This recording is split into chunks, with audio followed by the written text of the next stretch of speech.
2024年台湾设计展在台南，我们的主题是台南，当是未来哦。所以这个是一个关于如何经由设计，然后带我们去寻找台南的未来。那其实我们这次在西市场这个展场哦，我们其实是要呼应西市场在过去的精神哦。西市场我们现在来看，觉得它好像是一个古典的一个建筑，但是它在100年前在日本时代刚造好的时候，它其实就是一个具有未来感的市场。所以我们是在一个未来市场里面测一个展，我们希望在讨论台南吃跟穿的过程当中，我们其实不是在回顾台南过去的吃的历史、穿的历史，而是在分析这个我们如何在一个永续社会发展然后设计的手法介入之下，那吃跟穿可以有更面对未来的一些改变跟创新。这次展览的主轴呢，主要分为吃跟穿，为了台南做了一个 SFP 的品牌，就是 South Fabric 或是 South Food。其实这个 SFP 呢，就把食物跟纤维从溯源到设计产出的概念做了这样子的一个整理。那大家知道，其实台南是衣食同源的。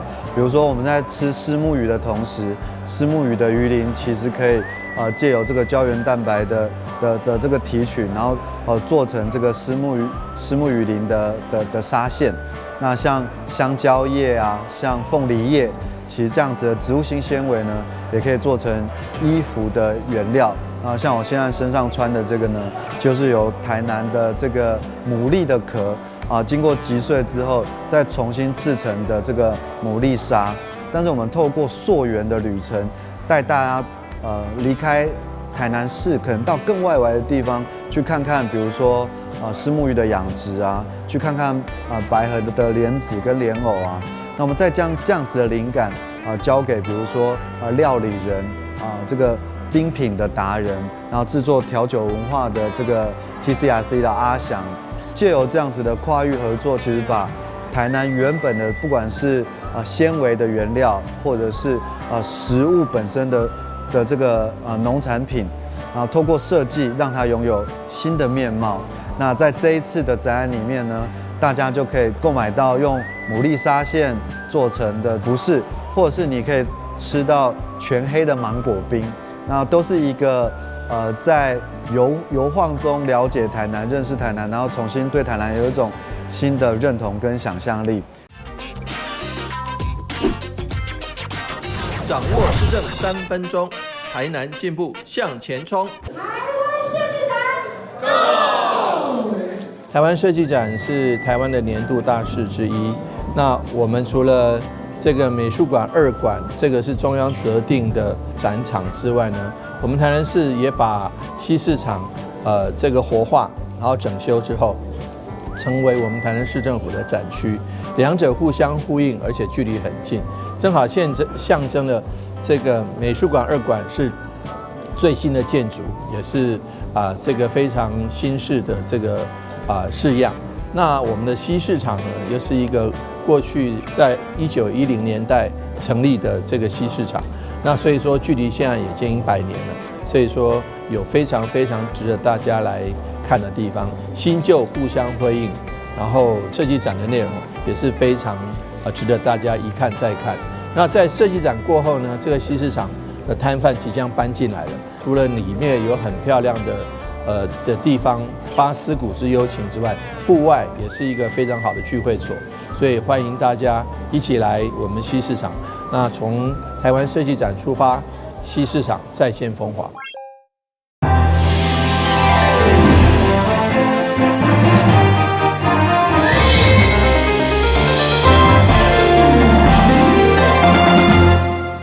大家好，我是陈碧纯，欢迎收看11月11号礼拜一的中嘉台南地方新闻。咱先来关心议会定期会。台南市8号的活动目前已经到了尾声，无包括台湾灯会，就已经投入12亿9600外万。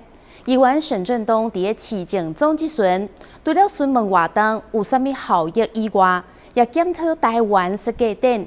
伫大菜市的展览场，因为周边整建工程一延再延，比外界即个是急就章，所以要求工程要赶紧完工，而且要好好处理瘫痪的整顿问题。台南市把系列对台湾灯会拍头阵以后，包括台湾文化创意博览会以及台湾设计展等大型活动陆续登场，目前已经进入尾声。对此，议员陈振东伫总日巡就相当关心，开12亿9000外万，也未包括灯会活动，到底市场的评价如何？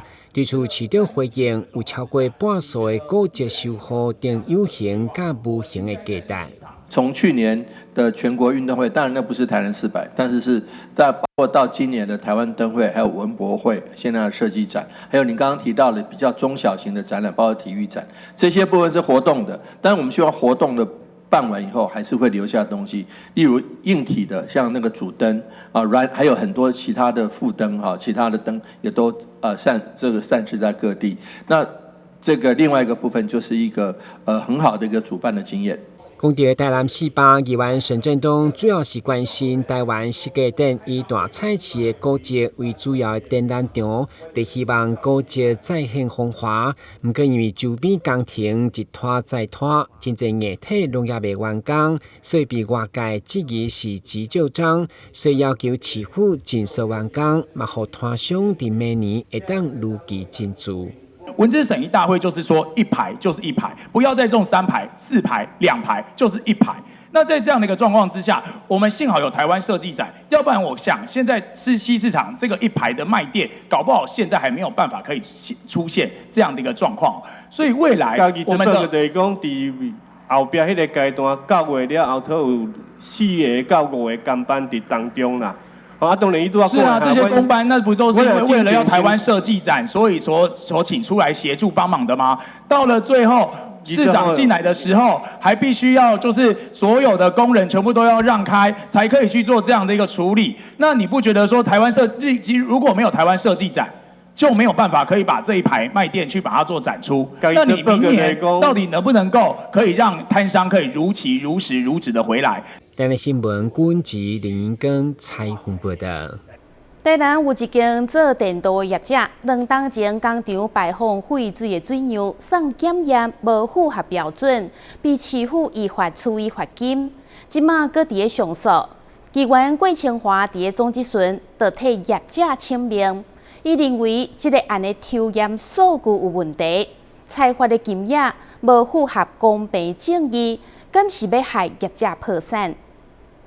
议员郭清华伫总质询都来要求市府，不管是公办的上垃圾，或是自办的草乌寮等新兴的中卫区，一定要有远见来规划学校用地。同时嘛，替业者来请命，因为台南有电鍍工厂，因为污水排放无符合标准，加上都准则嘛有破损的缺失。被环保局处以罚金，要求限期改善。不过议员却认为是检验制度出问题，不是市府讲得准算，而且上千万的罚金，敢是要害业者破产。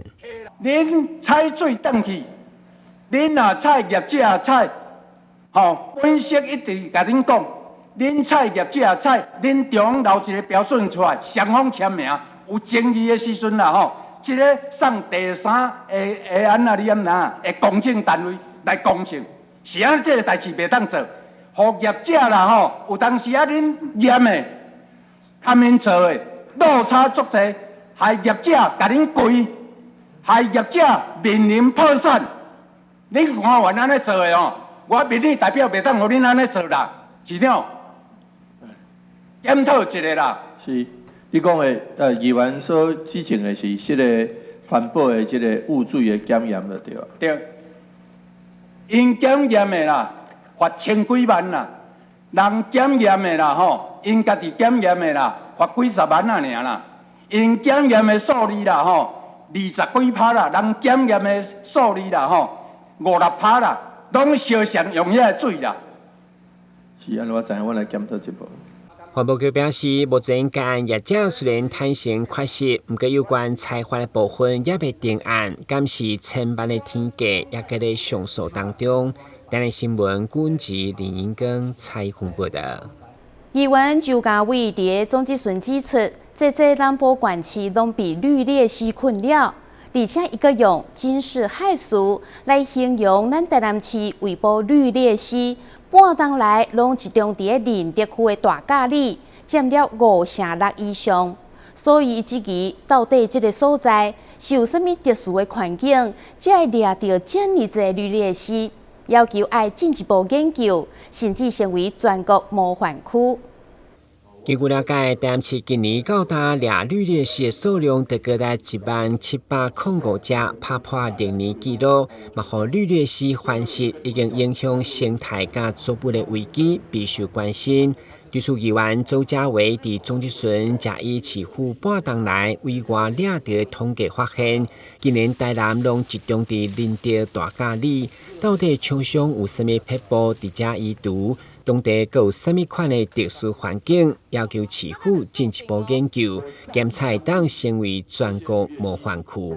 就奇怪了，好，绿鬣蜥怎样？每个月固定在仁德区大甲里办会员大会，然后会员大会的邀请函都不小心被你们厂商知道，然后都去那边进行大屠杀，所以绿鬣蜥都在仁德区大甲里都杀得到。奇怪了，1到6月总共抓了4815只，有2705只在同一个区的同一个里面抓到。局长，你没感觉这个数据就奇怪吗？我跟议员报告，我听到，谢谢您的这样子的抽丝剥茧。我看到这个消息，我觉得有点像那个财政部的那个抽奖，怎么都老是同样的人抽奖中。对啊，我就很疑惑，仁德区大甲里4815只，他抓到的比例占了56.18%。好，我善意相信这些绿鬣蜥都在那边被抓到了，所以我就想知道绿鬣蜥是不是就爱住这里？你们有没有研究过，局长？绿鬣蜥比较喜欢在那个像我们那个湿地河边那一片在游走比较多。啊，真奇怪，拢敢若伫迄里，啊，唔着这绿鬣蜥拢足巧，知影过马路个白里啊，都还无要过，大家拢留伫遐红台。市长会长今日以财政部发票抽奖中奖人中户得奖为例，来形容掠绿鬣蜥拢集中伫林德大甲里的反常，嘛等于认同议员伫中日村以惊世骇俗来描写绿鬣蜥，参像咧开会员大会集中被掠，不管敢是考试，都要求农业局进一步了解。台南新闻阮自林银光采访报道。安南病院近年来引入 AI 辅助，提升医疗照护品质，并且甲中国医药大学、成功大学合作开发透析血压管理系统，运用 AI 技术，及时监测甲预测患者伫透析的过程当中血压变化，使得医疗品质大大提升。安南病院医疗品质中心主任林宣明表示，透析低血压是西药剂患者常见的危险并发症，若是当及早有警并处置，有助大幅提升病人的安全。面对全球医疗能力抵抗挑战，善用新兴的科技，未变成维持优质医疗服务的办法之一。这同时也是安南病院导入发展智慧医疗的目的。近年来医疗人力的缺乏，以及我们人工智慧的进展，因此我们安南医院借由我们中医大的资源，以及结合在地成大医院的国立成功大学的资源，我们在医院里面开始根据我们的资料来设计自己符合在地的一些AI 的工具。那透过这些工具呢，我们有效的能够降低同仁的负担提高我们医疗照护品质。那同时就可以降低我们医院的这个成本，提高营运效率。那这几年我们透过导入这些工具呢，有效的达成我们上面的3大目标。那也借由这一次我们的人工智慧相关的这些资源的爆发，我们后续也有很多的专案正在进行当中，也希望未来能够真正能够达到以病人为尊、以员工为重、以医院为荣，我们医院的3大的价值。目前安南病院已经成功导入多项 AI 系统，除了有透析血压管理系统，还有包含 X 光智慧判读、智能骨龄辅助诊断系统、智能心电图分析系统等等，大幅提升治疗效率。另外，为了让民众嘛当享受到 AI 早来便利，安南病院开发健康来客问 ChatOPT， 整合病院现有卫教资源，提供24点钟卫教咨询服务，让民众会当随时得到正确医疗保健资讯。记者张秀维采访报道。中央新闻在基隆，中嘉新闻在台北。中嘉新闻在新北，中嘉新闻在桃园，中嘉新闻在台南，中嘉新闻在高雄，忠实呈现最佳新闻。每周六下午1点，请锁定高雄都会台中嘉新闻周报，带给您最在地的观点，最有人情味的报道。台湾好新闻就在中嘉新闻周报。位伫安南区的鹿里门天后宫，信徒海内外拢有。伫30外档后，庙方再次主办妈祖姊妹会以及7条祈安4号法会，邀集各界奉祀妈祖的友公，上青准的新名举办万人点灯仪式，做伙为台南也为台湾来祈福。结下淡市府城甲全国各区服侍妈祖的庙宇大会师超过2000尊天上圣母，拢聚集伫鹿里门天后宫。今年兴逢台南400嘛，互30外档后再次登场的妈祖姊妹会特别有意义。9号暗时伫祈福法会进前，市长夫人甲济贵宾面带拢到场，共同见证万人点灯仪式，嘛为台南、为台湾祈福，场面相当盛大。点灯。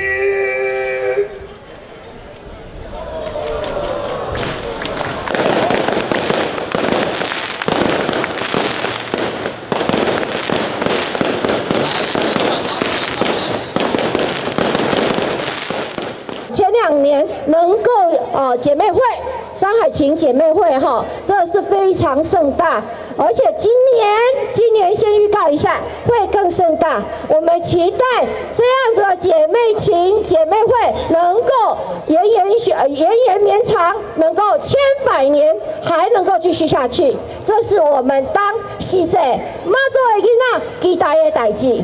祈福活动除了延续国有宫100年的情谊，现场参与点灯、手提灯火民众更是抱着满满的祝福，因为这几摆风台和台南的冲击降到上低，认为就是妈祖等宗教信仰的力量。我相信妈祖会选择伫30档后，伫今年搁来举办着咱这个妈祖姊妹会的7条咱的礼道法会，绝对是希望会当保佑着咱国泰民安，咱所有的人民会当更较安定，咱的生活会当更较好。这2届这风台啦吼，会使讲对台南市孙来讲非常拢会少，啊，咱嘛拢归功于讲吼，啊，咱拢有因为台南拢是开基开大的这个寺庙吼，啊，咱这个神尊哦，咱嘛讲咱这个神尊有较兴啦，啊，当然咱嘛是相信安尼吼，所以咱心目中拢有咱的守护神，啊，像迄个妈祖就是咱的守护神。活动现场包括现场角色、国家团精彩演奏，以及所处中兴宫天主文圣的南管高等献礼，拢互大家印象深刻。希望妈祖慈悲的大爱会当庇佑国泰民安、风调雨顺。台南新闻郭文吉采访报道。2015年联合国宣布2030永续发展目标，也就是 SDGs。其中包括循环经济、深化健康等17项的指标。台南省官学代表特别邀请5位日本的学者来举办永续发展交流论坛，希望台湾、日本两地合作，共同为健康台南尽一份心力。由台南市政府、台湾 SDGs 协会以及嘉南药理大学等单位联合举办的永续发展交流论坛，特别邀请来自日本和工大学等5位日本学者出席，都希望针对健康、医疗以及环境所面临的挑战，会当亲力交流学习。会中双方除了互相赠送纪念品，希望友谊久久长长，嘛共同完成 SDGs 的17项指标拼图，为台南健康城市尽一份心力。希望我们每一次的论坛都能够将这个所有的17项 SDGs 目标达成。我们将透过跟日本伙伴的长期合作，台南市将持续强化在地以及国际间的 SDG 交流。我们将致力建设一个健康美好的一个城市。台湾跟日本有非常多地理环境、人文、文化、科技的发展是不太一样的哈。但是双方的这个创意发明跟科技实力以及执行的经验，这个是我想非常重要的。也可以在这个场合里面做这个交流啊，我想大家可以触发非常多的这个 idea 出来啊。据了解，今年淡市不止得到西太平洋健康城市轮代重新发展奖，在晚间天下杂志的调查当中，在全台湾社会福利部分嘛摕下第一。所以透过台日双方的对话合作，为台南的健康城市发展提供更较侪参考甲启发。台南新闻军集采访报道。南方创客基地将传统的成果展转型成为一场融合生活加创意的生活节，为11月9号开始展开为期1礼拜展览。活动包括系列的讲座、工作坊甲市集，要让民众体验创新的无限可能。南方创客基地职创生活节9日正式开幕。今年以南方岛探险营为主题，结合露营的策展概念，在台南文化创园区举办1礼拜展览。整个展览除了呈现基地1档以来的创客作品，也规划系列讲座、工作坊甲市集。目前就是一个鼓励自己创造、跟自己创业、跟自己发想的一个时代。那我们希望能够结合创客的精神，把所有的作品让民众都能够看到。那今年的主题比较特别，是结合了一些露营跟乐龄的概念。我们希望说，在一个越高龄化，或是说我们越能够走出来，任何一个行动不便者都能够出来的时代呢，给他们更多的辅助。更多的创意的协助，让整个生活的品质能够更提升，所以有这样一个今年竞赛这样的一个创意的发想。基地今年的课程以影像环保甲露营为主题，教导校员创作互成长者轻松露营作品。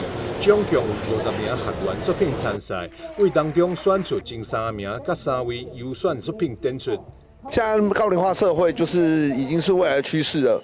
那我们希望能够让银发族呢，是能够有一个友善的露营环境，能够提供给他们一个隐私且就是安全的一个环境。所以我们有这样的设计。之后我们还有结合一些科技，就是现在人脸识别装置，还有一些神经网络计算、物联网的技术，就是希望能够透过这些技术的整合，让整个露营设备是能够科技化的。我们原始设计是要给银发族，还有一些行动比较不方便的人。那有这个转盘的话，他们就可以直接坐在上面或站在上面，就可以直接从比较低那个地势不平地方直接进到帐篷的门口，那它比较可以平稳的进到帐篷里面。那我们之所以做2个呢，是因为我们的预想是一个转盘就固定在。一定会在这个帐篷门口，一个一定在地板上，就确保说，今天你不管是要从帐篷里面出来，或者从外面要进去帐篷里面，你都一定有转盘，不用再做个呼叫或等待的状况。得到金奖的作品是这款专门为单手操作者所设计的衣架，使用者只要3个步骤，就会当轻松完成披衫的过程。作品叫做快可以，它是一只单手就可以操作的省力衣架，它只需要3个步骤就可以把衣服挂起来，就像这样子，只要一压。它就可以卡住，那衣服就会撑起来，就可以挂上去。那这样子的做法是可以让很多单臂者受伤的时候，他可以很轻松的透过一只手，然后可以很方便的快速把衣服晾起来。这样。这出展览也结合 ESG 议题，多数展览品拢是利用回收材料，再经由创客创新卡司打造而成，实现了资源再利用的绿色环保概念。记者张秀维采访报道。感谢你收看11月11号的中嘉台南地方新闻，我是秦碧纯，咱再会。又有人上当了，有钱要进来了。只要你敢领，警察一定抓到你。抓到也不会那么严重啊。打诈新司法上路，严惩诈欺犯，骗越多关越久，最多关12年，最重罚3亿元，提高假释门槛，犯3次不得假释。要让诈骗集团想骗的不敢骗，已经骗的会被抓，骗到的没得花。守护诈骗被害人，提供被害人多元协助，有疑虑就打165，让政府来帮你。打诈新司法，加重刑罚，共同打诈。现身和投资群组，传授心法，保证获利耶！下载 APP， 投资储值。等一下，我没有开任何投资群组，这个是诈骗。打诈新司法上路，扫荡投资诈骗，严惩诈欺犯罪，最重关12年。有疑虑就打165，让政府来帮你。打诈新司法，加重刑罚，共同打诈。政府为什么不管不抓？国之将亡，必有妖孽。那想啊，不政府啊要是我一定立法严办严惩，增加更多的打诈工具。这边有啊，打诈新释法上路喽！每当个给我名怕公狗，严惩诈欺犯罪，最重关12年喽！全民来打诈，反诈165，反诈有你我。打诈新释法加重刑罚，共同打诈。还记得演练抗震保民3步骤吗？我记得哦，趴下、掩护、稳住。当发现建筑结构毁损且评估不可久留时，这时要带着避难包前往避难场所紧急避难。说到避难，全民防灾1点通或消防防灾1点通 App 可以查询最近的避难收容处所及导引。发生灾害一定要冷静，更要记得以上紧急避难方式哦。用水不浪费，滴滴皆珍贵。节水1小步，永续1大步。游水心头猜，大家来秀水，节今日之水，解明日之渴。一点一滴省，全民齐节水。节水因为密，用水有效率。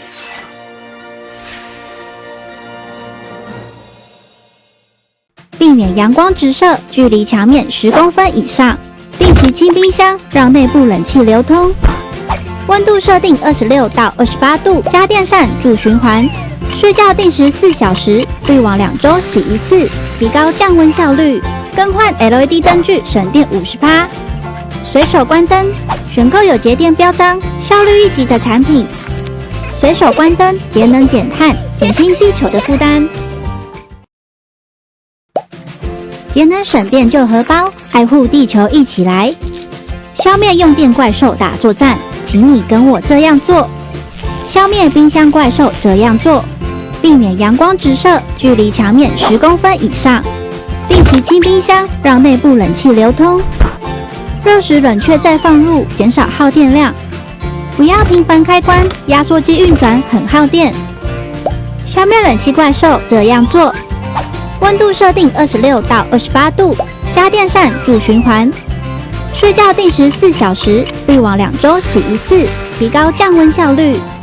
冷气启动最耗电，切勿频繁开关。换购冷气时 ，CSPF 值越高越省电。灯光照明占家用电量10%。消灭照明怪兽这样做。更换 LED 灯具省电50%。灯具定期擦，提高光源效率。善用日光效益，不开灯不耗电。随手关灯，随手关灯，随手关灯，打击耗电小怪兽。煮饭前先浸泡，缩短烹煮时间。随手拔插头，家电不待机。累积衣物一起洗更省电。选购有节电标章、效率1级的产品。随手关灯，节能减碳，减轻地球的负担。又有人上当了，有钱要进来了。只要你敢领，警察一定抓到你。抓到也不会那么严重啊。打诈新释法上路，严惩诈欺犯，骗越多关越久，最多关12年，最重罚3亿元，提高假释门槛，犯3次不得假释。要让诈骗集团想骗的不敢骗，已经骗的会被抓，骗到的没得花。守护诈骗被害人，提供被害人多元协助，有疑虑就打165，让政府来帮你。打诈新释法，加重刑罚，共同打诈。现身和投资群组，传授心法，保证获利耶！下载 APP， 投资储值。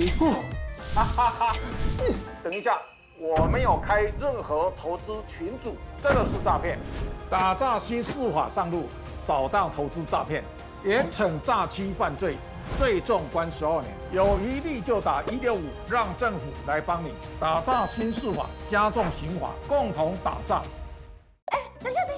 那个杨秀慧是假账号，政府为什么不管不抓？国之将亡，必有妖孽。那想啊，不政府啊要是我一定立法严办严惩，增加更多的打诈工具。这边有啊，打诈新释法上路喽！每当个给我名怕公狗，严惩诈欺犯罪，最重关12年喽！全民来打诈，反诈165，反诈有你我。打诈新释法，加重刑罚，共同打诈。还记得演练抗震保密3步骤吗？我记得哦，趴下、掩护、稳住。当发现建筑结构毁损且评估不可久留时，这时要带着避难包前往避难